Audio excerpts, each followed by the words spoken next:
Assalamualaikum, I'm back. Okay, kita sambung bab 2 tadi. Kali ni dari aspek kewangan pula. Kita tengok ya, trend semasa, bab 2, peranan kerajaan, ada aspek pengundangan, aspek kewangan, perkembangan aktiviti perniagaan. Sekarang kita masuk aspek kewangan. Okey, aspek kewangan, apa maksud dia? Sumber pembiayaan. Okey, bila kita nak jalankan sesuatu aktiviti, mesti ada sumber pembiayaan. Okey, banyak isu-isu yang berlakulah peringkat tempatan, negara atau serantau ada berkaitan dengan bidang kewangan.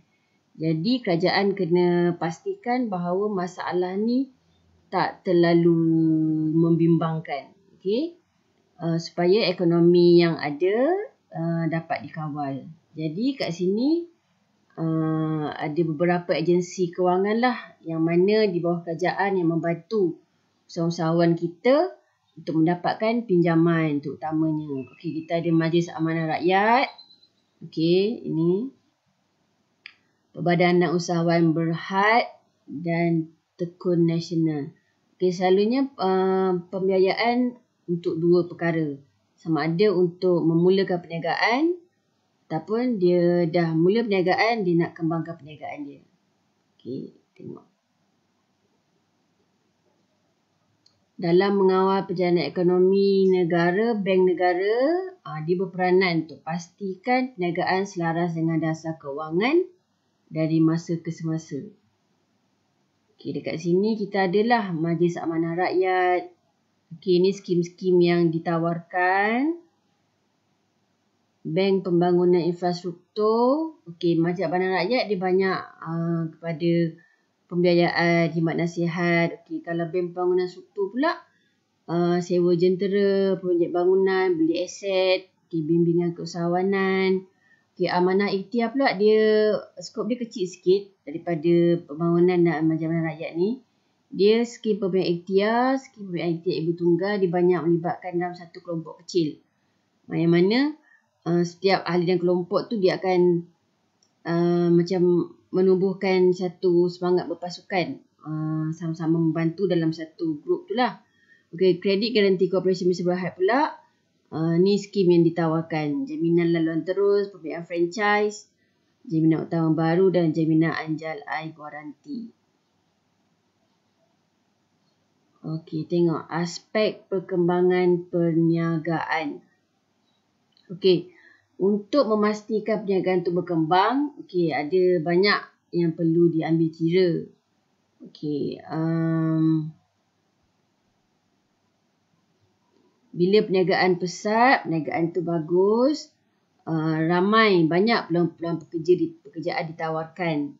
Okey, jadi tapi jikalah berlakunya kemerosotan ekonomi, okey, perkembangan sesebuah perniagaan tu mesti akan terjejas.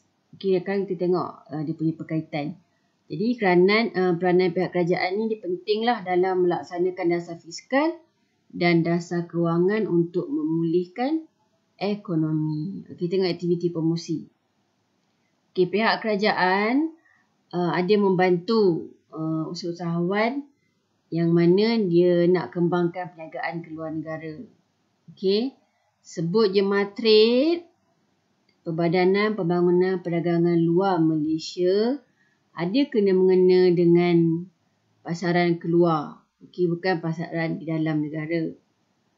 Okey, tengok apa peranan dia. Untuk promosikan aktiviti yang berkaitan dengan perdagangan di luar Malaysia bagi pihak Kementerian Perdagangan Antarabangsa dan Industri. Okey, dia bekerjasama dua-duanya. Tengok peranan Matrade. Okey, soalan ni kadang-kadang dia keluar juga. Apa yang dilakukan? Apa dia peranan Matrade ni membantu usahawan? Cari dan bangunkan kawasan perdagangan baru di luar negara. Temukan peksport Malaysia dengan peksport daripada luar negara. Semua kaitan dengan luar negara. Kekalkan hubungan antara peksport dengan peksport berdaftar. Cetak dan edarkan bahan bacaan mengenai perdagangan Malaysia. Adakah misi perdagangan ke luar negara? Ambil bahagian dalam pameran perdagangan untuk mempromosikan keluaran Malaysia dan mengeratkan hubungan perdagangan dengan negara luar. Okey. Jadi itu peranan matrik. Okey, untuk aktiviti latihan dan pembangunan.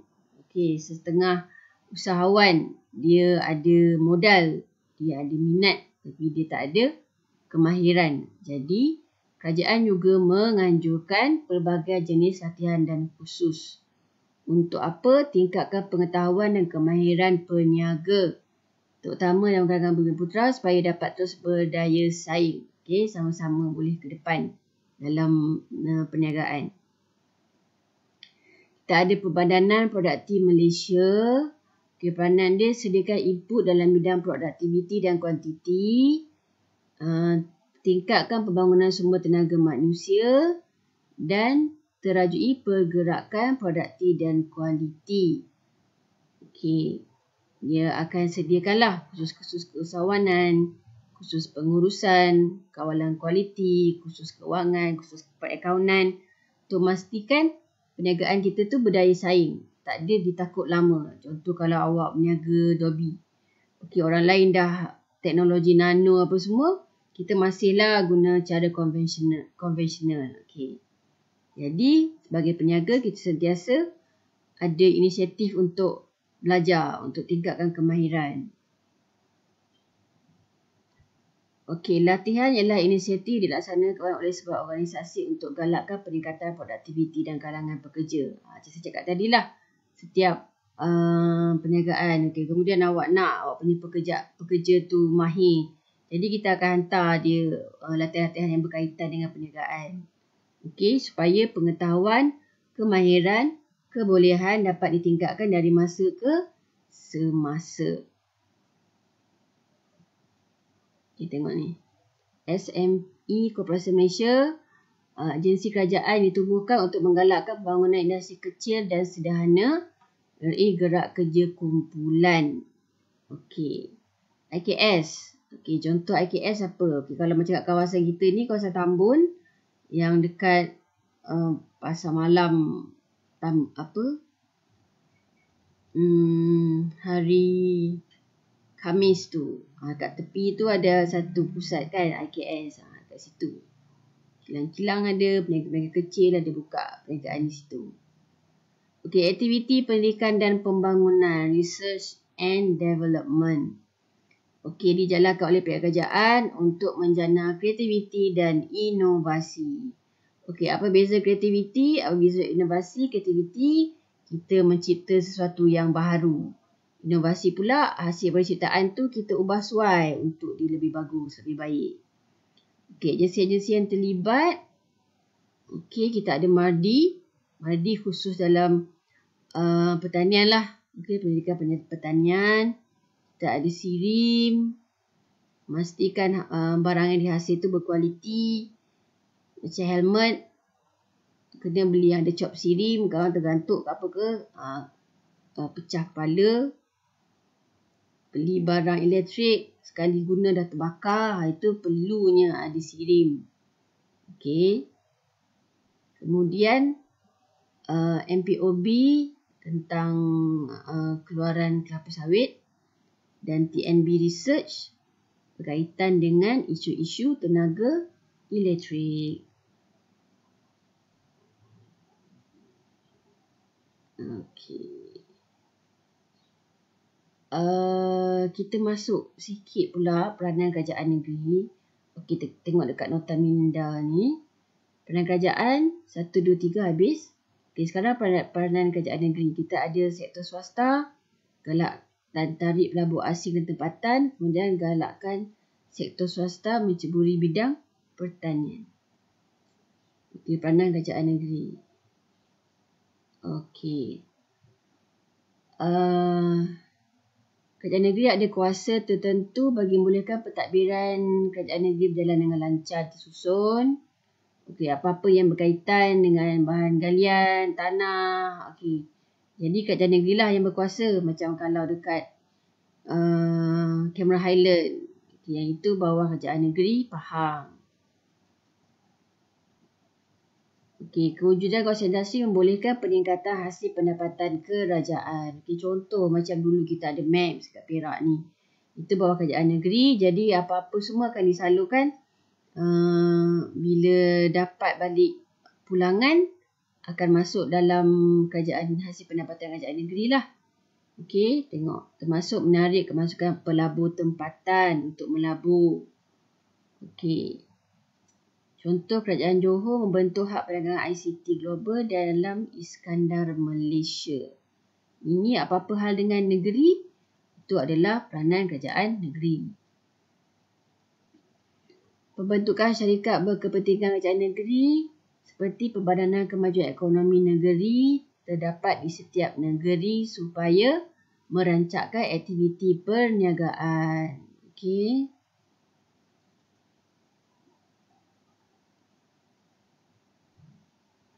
Okey, kita ada ni contohlah. Pahang, Sabah.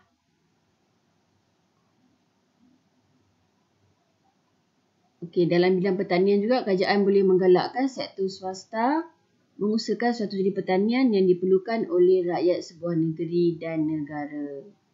Okey, sebab itu pengurusan tanah semuanya di bawah kerajaan negeri dengan lokasi yang strategik dan beberapa skim galakan yang kompetitif akan diberikan.